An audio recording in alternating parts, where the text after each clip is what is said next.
الحمد لله وحده لا شريك له والصلاة والسلام على من لا نبي بعده. السوال الخامس عشر 15واں سوال. هل ترون احدا افضل من النبی صلی اللہ علیہ وسلم من الکائنات؟ کیا تم حضور اکرم صلی اللہ علیہ وسلم کو کائنات میں سب سے اعلیٰ اور افضل سمجھتے ہو، یا حضور اکرم صلی اللہ علیہ وسلم سے زیادہ کسی کو افضل سمجھتے ہو؟ جواب: اعتقادنا و اعتقاد مشائخنا ان سیدنا و مولانا حبیبنا و شفیعنا محمدن رسول اللہ صلی اللہ علیہ وسلم افضل الخلائق کافتا و خیرهم عند اللہ لا یساویہ احد بل ولا یدانیہ صلی اللہ علیہ وسلم فی القرب من اللہ تعالی. حضرت فرماتے ہیں کہ ہمارا اور ہمارے مشائخ اکابر کا عقیدہ یہ ہے کہ حضور اکرم صلی اللہ علیہ وسلم کائنات میں سب سے اعلیٰ اور افضل ہیں. آپ افضل الخلائق ہیں. نبی کریم صلی اللہ علیہ وسلم سے افضل ہونا تو کجا، حضور اکرم صلی اللہ علیہ وسلم کا مرتبے میں برابر ہونا تو کجا، نبی کریم صلی اللہ علیہ وسلم کے مقام میں کوئی قریب بھی نہیں ہو سکتا. افضل ہونا ہم نہیں مانتے، آپ کے مساوی اور برابر ہونا نہیں مانتے، بلکہ ہم مقامات میں نبی کریم صلی اللہ علیہ وسلم کے قریب ہونا بھی نہیں مانتے. تو ہم افضل کسی کو حضور سے زیادہ کیسے مان لیں گے؟ اس لیے ہمارے پر بہتان ہے، اور یہ ہم نے تصریح اور وضاحت اپنی کتب میں کر دی ہے. یہاں یہ بات سمجھ لیں کہ نبی کریم صلی اللہ علیہ وسلم کو ہم افضل الکائنات مانتے ہیں تو اس کی وجہ کیا ہے؟ حضور اکرم صلی اللہ علیہ وسلم کو افضل الکائنات ماننے کی کئی وجہ ہیں. بنیادی طور پر 3 وجہ ذہن نشین فرما لیں. نمبر 1، ہمارا نظریہ ہے کہ نبی کریم صلی اللہ علیہ وسلم سبب ہیں وجود کائنات کا. نبی کریم صلی اللہ علیہ وسلم کی وجہ سے اللہ نے پوری کائنات کی تخلیق فرمائی ہے. اور وجہ کے 2 مطلب ہیں. ایک ہوتا ہے وجہ سبب کے درجے میں، اور ایک ہوتا ہے وجہ مقصد کے معنی میں. آپ یہاں پر کیوں آئے ہیں، وجہ کیا ہے؟ اب ایک وجہ کیا ہے، مقصد کیا ہے، اور ایک وجہ کیا ہے، آپ کے آنے کا ذریعہ کون ہے. آپ مرکز اہل سنت والجماعت میں 12 روزہ دورہ تحقیق المسائل کرنے کے لیے آئے ہیں. آپ کسی بھی طالب علم سے پوچھے بھی آپ یہاں پر کیوں آئے ہیں، تو وہ کہے گا یہاں پر اہل سنت والجماعت کے عقائد پڑھائے جاتے ہیں، اکابر کا مسلک اور منہج سمجھایا جاتا ہے، اکابر کا مزاج سمجھایا جاتا ہے، تو میں یہ سیکھنے کے لیے آیا ہوں. اور کسی اور سے پوچھو تو کیوں آیا ہے، تو وہ کہے گا جی میرے ساتھی نے مجھے دعوت دی ہے تو میں اس وجہ سے آیا ہوں. یا وہ آپ کا سوال نہیں سمجھا، یا اس کا وجہ بمعنی سبب ہے. تو جب ہم کہتے ہیں آپ کے آنے کی وجہ کیا ہے، ایک اس کا مطلب ہوتا ہے کہ آپ کے آنے کا مقصد کیا ہے، اور ایک ہوتا ہے کہ آپ کے آنے کا سبب کیا ہے. کائنات کے پیدا ہونے کا مقصد کیا ہے، ہم یہ نہیں کہہ رہے. کائنات کے پیدا ہونے کا سبب کیا ہے، ہم یہ کہہ رہے ہیں. تو حضور اکرم صلی اللہ علیہ وسلم کائنات کے پیدا ہونے کا سبب ہیں. یہ بات میں اس لیے کہہ رہا ہوں کہ جب حدیث پاک ہم پیش کرتے ہیں لولا محمد لما خلقتک، کہ اے آدم اگر میں نے حضرت محمد صلی اللہ علیہ وسلم کو پیدا نہ کرنا ہوتا تو تجھے پیدا نہ کرتا. تجھے پیدا کرنے کی وجہ اپنے محبوب حضرت محمد کو پیدا کرنا ہے. اب حضرت آدم تو پیدا ہوئے حضور کی وجہ سے صلی اللہ علیہ وسلم، اور ہم پیدا ہوئے حضرت آدم کی وجہ سے. اب اگر حضرت آدم کا وجود نہ ہوتا تو اسباب کے درجے میں ہمارا وجود کیسے ہوتا؟ اور یہ جو کائنات کی چیزیں ہیں، قرآن کریم میں خلق لکم ما فی الارض جمیعا، خلق لکم، یہ ہم نے تمہارے لیے پیدا کیے ہیں، تمہاری وجہ سے، تمہارے سبب، تمہارے منافع کے لیے. اب کائنات میں جو چیزیں پیدا ہیں یہ ہماری وجہ سے، اور ہم پیدا حضرت آدم کی وجہ سے، اور حضرت آدم پیدا ہے رسول اللہ صلی اللہ علیہ وسلم کی وجہ سے.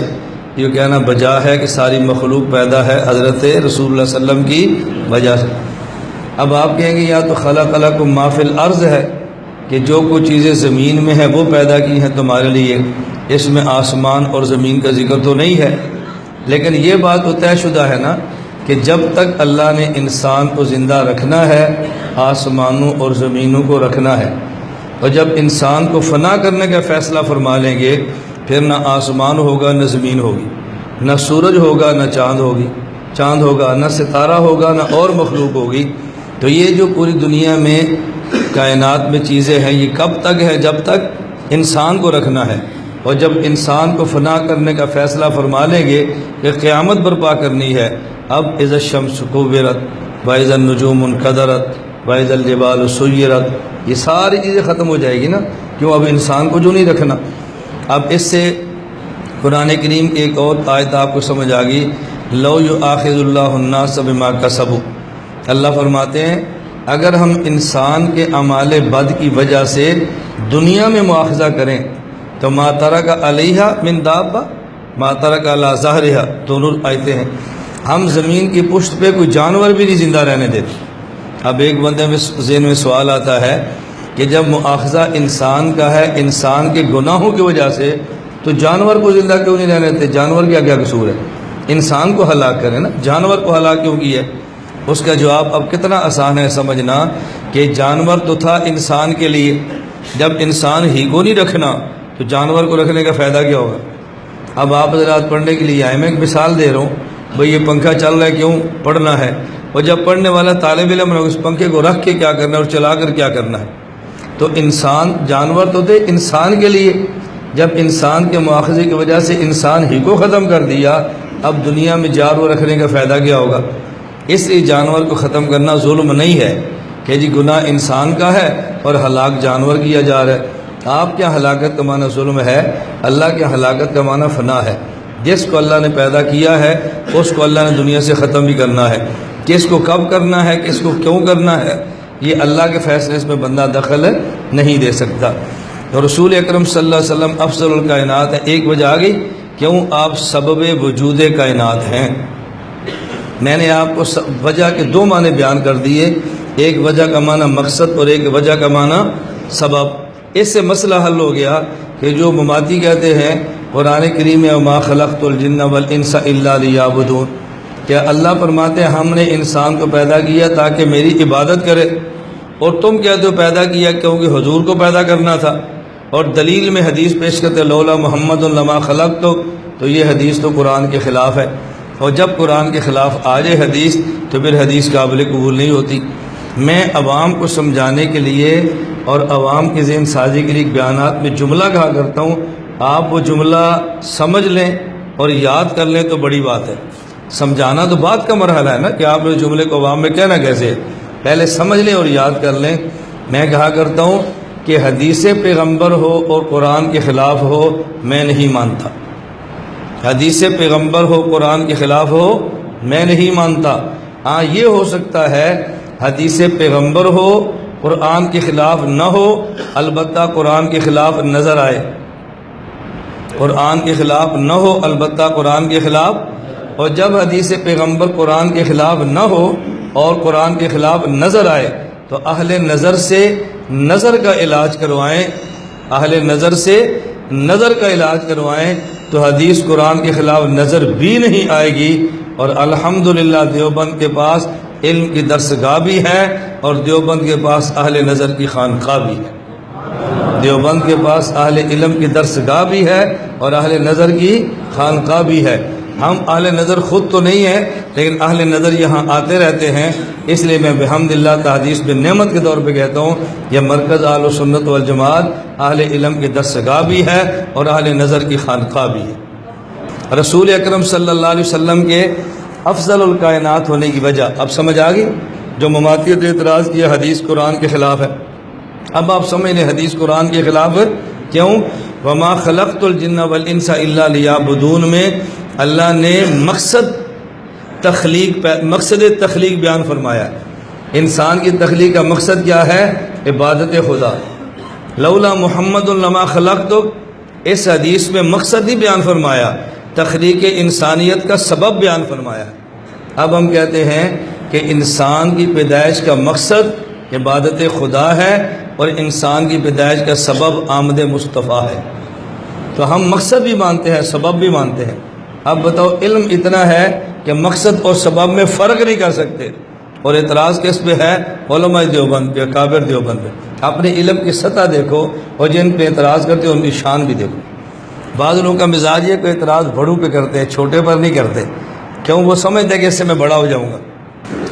رسول اللہ صلی اللہ علیہ وسلم کے افضل الکائنات ہونے کی دوسری وجہ، دنیا میں کسی بھی چیز کے افضل ہونے کی دو وجہ ہوتی ہیں بنیادی طور پہ۔ نمبر ایک، اس چیز کا مٹیریل کیا ہے، اس کا خمیر کیا ہے، یہ بنی کس سے ہے، اور نمبر دو، اس کے فوائد کیا ہے۔ اس بنیاد پہ چیز اعلیٰ اور افضل شمار ہوتی ہے۔ آپ دنیا میں دیکھ لیں، آپ ایک گھڑی بازار سے جا کر لیں کہ جی گھڑی کتنے کی ہے، کہ یہ تو 1000 کی ہے۔ یہ گھڑی کتنے کی ہے، یہ 10,000 کی ہے۔ اب گھڑی 1000 اور 10,000 کی فرق کیوں پڑا ہے؟ دونوں ٹائم ہی دے رہی ہے نا۔ کیوں؟ کہتے ہیں یہ پلاسٹک سے بنی ہے اور یہ اسٹیل سے بنی ہے، مٹیریل بدل گیا نا، قیمت بدل گئی۔ یہ گھڑی نان واٹر پروف ہے اور یہ واٹر پروف ہے، اس میں پہن کے وضو کریں گے تو پانی چلا جائے گا، لہٰذا 1000 کی ہے، اور اس کو پہن کے غسل بھی کریں گے تو پانی نہیں جائے گا، تو لہٰذا یہ 10,000 کی ہے۔ یہ گھڑی ایسی ہے کہ رات کو ٹائم نہیں بتاتی، اور یہ ایسی ہے کہ رات کو بھی ٹائم بتاتی ہے، قیمت میں فرق پڑ جائے گا۔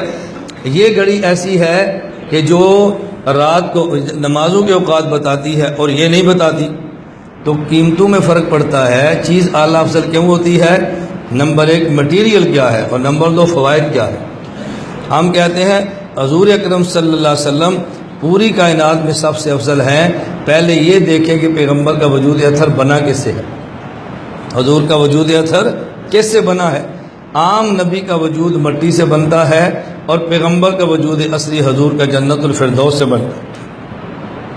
زمین کی مٹی سے افضل ہے جنت کی مٹی، اور جنت کی مٹی سے افضل ہے جنت الفردوس کی مٹی۔ تو جب آپ کا خمیر سب سے اعلیٰ ہے تو آپ کی ذات پر سب سے اعلیٰ ہوگی نا۔ نمبر دو، اعلیٰ ہونے کی وجہ اس کے فوائد کیا ہیں۔ ہم کہتے ہیں فوائد کیا ہیں، اب اس پر آدمی کیا بات کر سکتا ہے۔ کائنات میں سب سے آدمی کی رہائش کے لیے جو اچھی جگہ بنی ہے وہ جنت اور جنت الفردوس ہے، اور یہ ملنی کس کو ہے؟ جس نے کلمہ حضور کا پڑھنا ہے۔ عام آدمی نے بھی کلمہ حضور کا پڑھا ہے، اور انبیاء نے بھی کلمہ اللہ کے نبی کا پڑھا ہے، لَتُؤْمِنُنَّ بِهِ۔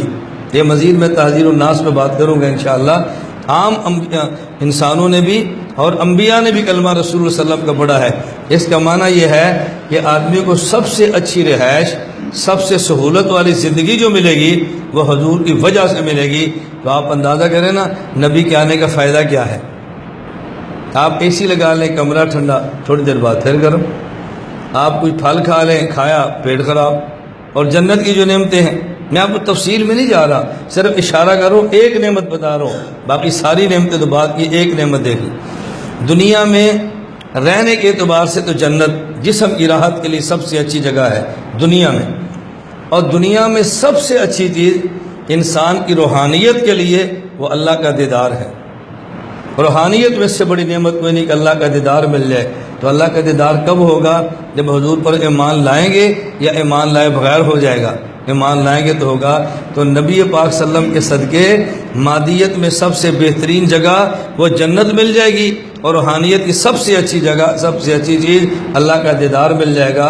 اب بتاؤ، حضور کا خمیر بھی اعلیٰ ہے اور حضور کے آنے کے فوائد بھی سب سے اعلیٰ ہیں۔ اس لیے ہم کہتے ہیں اللہ کے نبی کائنات میں افضل الکائنات ہیں، سید الکائنات ہیں، خیر الخلق ہیں اللہ کے نبی۔ یہ میں نے 3 دلیلیں اشارتاً عرض کی ہیں، میں نے پہلے بھی عرض کیا تھا۔ آپ اس سے اگلی بات خود سمجھتے ہیں ایک ایک بات پہ کتنے دلائل اور کتنی لمبی بات ہو سکتی ہے۔ میں اشارے کر کے ذہن سازی کر دیتا ہوں کہ آپ کا ایک طرف ذہن چل جائے، آپ کا رخ بن جائے، اور رخ سے دلائل آپ خود قائم کرتے رہیں گے، پھر دلائل قائم کرنے مشکل نہیں ہوتے۔ لا الہ الا اللہ، لا الہ الا اللہ، لا الہ الا اللہ، ما لنا رب سوا۔ لا الہ الا اللہ، لا الہ